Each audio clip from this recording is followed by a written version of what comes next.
Merong presidente na kinu-question sa paggamit ng droga. Walang masamang questionin yun. Karapatan natin questionin yun. Because hindi pwede na ang isang presidente bangak. Hindi pwede. Kahit sino man. Hindi pwede. Kahit saan bansa kayo pumunta, hindi pwede bangak ang presidente. Hindi pwede. And the only way na mawala yung ng taong bayan, yung pagbintang sa presidente, kay BBM, you subject yourself to an honest to goodness public hair follicle drug test. Mauubos ang araw, wala hanggang 2028. Hindi pwede yun na ikaw dire-diretso. Because ikaw kung bangag ka, hindi mo pwedeng malutasan ang problema ng bansa. Yung bigas na pinangako mo, yung pagnanakaw na nangyayari, yung mga pinangako nyong bahay, at yung gera na nagbabadyang with China. Hindi pwede na tayo mapagera dahil sa bangag ka. Hindi pwede yun. Kaya kami, gusto namin sa FGF, maiwasan yan. Kasi hindi handa yung armed forces natin. Tutulong lang kami sa armed forces. Di ba, FGF? Yeah. So, isang issue yun. Pangalawang issue yung nakawan. Pangatlong issue yung pagsiping sa komunista. Hindi tama yun. Ilang sundalo yung namatay. 50 taon pakikidigma. 50 taon na pagkikidigma, yung mga tinyente na inabutan namin, na-retire, naging general, na-retire, hanggang ngayon, kita mo, nirarayuma na, may mga sakit na, diabetic na, may sakit sa puso, iba na-operahan na. Pero ano nangyari? Yung pinaglaban nila, wala na. Yung mga sundalo natin, ano pinaglaban nila? May mga namatay. Merong mga namatay ng 20 anyos pa lang, hindi nakatikiban lang magkaroon ng anak. Diba? That's unfair. Kaya kinakailangan, itigil na natin to. Isang issue yun. Bakit may komunista sa gobyerno? Bakit natin hinahayaan na maging komunista tayo? Bakit may droga na sa paligid natin? Nagre-research ang droga. Bakit inaabuso yung konstitusyon? Bakit ninanakawan tayo? Yun yung mga issue. Dapat kayo, laging yun ang sinasabi nyo. Huwag na yung personalidad. Huwag yung personalidad kasi mawawala kayo eh. Ang pinaka doon, yung ginagawa sa bansa natin. Kayong mga nasa gobyerno, binaboy ninyo ang bansa natin. Kaya dapat itigil kayo. Matigil yung ginawa niyong pagbababoy at respetuhin ninyo yung karapatan ng mga kababayan. Yun ang mahalaga. Respetuhin nyo ang karapatan ng mga kababayan, mga Pilipino. Because yung gobyerno nandyan para sa taong bayan. Yun ang rason. Eh tinawag Republic of the Philippines dahil sa taong bayan. 120 million Filipinos. Bakit nagkaroon ng gobyerno? Government of the Philippines. Dahil sa taong bayan. Bakit nagkaroon ng yes, government of the people, and by the people, and for the people. Diba? So bakit nagkaroon ng armed forces? Armed forces. Ba't kayo natutulog? Bakit hinahayaan na gawin to? Ang sasabihin nyo, apolitical kayo. Sasabihin ninyo, ano kayo, yung konstitusyon, dinidepend ninyo. You prove to us na yan ang kung ano yung tama. You uphold the Constitution. The Constitution says explicitly kung ano ang karapatan ng taong bayan. O yun yung mga issue. Stick to the issues. So maraming salamat sa mga suporta. Maraming salamat. At yung mga nakakarinig sa akin, maraming salamat sa paniniwala. Wala akong boses. Captain Dado.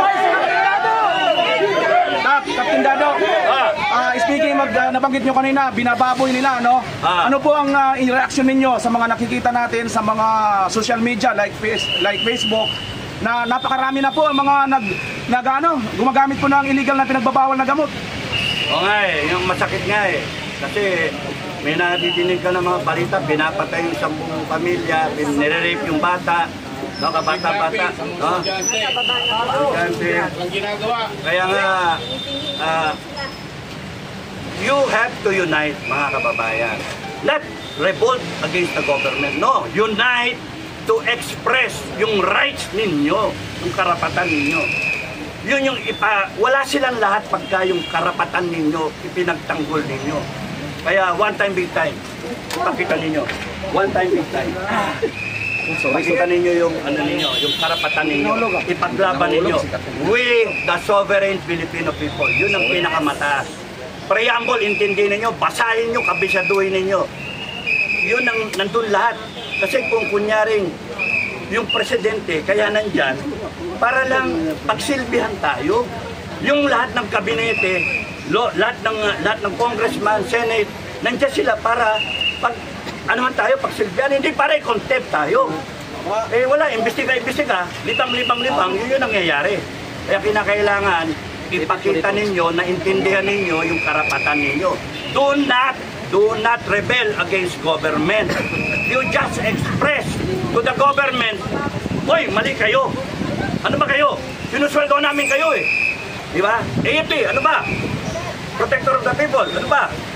PNP, ano ba? Uphold the, serve and protect. Ano ba? Binabayaran namin kayo lahat. Kasi pagka taong bayan na nagalit at in-exercise yung right natin as a people, doon kayo matakot sa taong bayan. Yun yung akin. Jeff, maraming salamat sa mga Filipino guerrilla forces sa suporta ninyo. Maraming salamat. Ang Filipino guerrilla forces hindi nakakalipan na didinig ay tinayo namin para protektahan ang mamamayang Pilipino, ang pamilyang Pilipino. Kaya kung titignan nyo, for God, country, and people. Ito. FDF, and then, for God, country, and people. Filipino Guerrilla Forces. Ang iba sa pagkagera, guerrilla. Pero pagka peacetime, Filipinos going forward. Filipinos fighting for future generations of Filipinos. No? So, tuloy lang ang FGF na magsusuporta sa taong bayan. Hindi kami, ayaw namin na umuwi tayo sa civil war. Ayaw natin. Kasi tayo magpapatayan. Gusto lang natin dinigin tayo ng gobyerno na palpak, na nagnanakaw, nagdudurog, na nagkokomunista, etc. Gusto natin maayos ang bansa natin. Bakit? Kayo lang ba may bansa, mga politiko? Bansa namin to! Kaya dapat mag-react kayo. Good governance!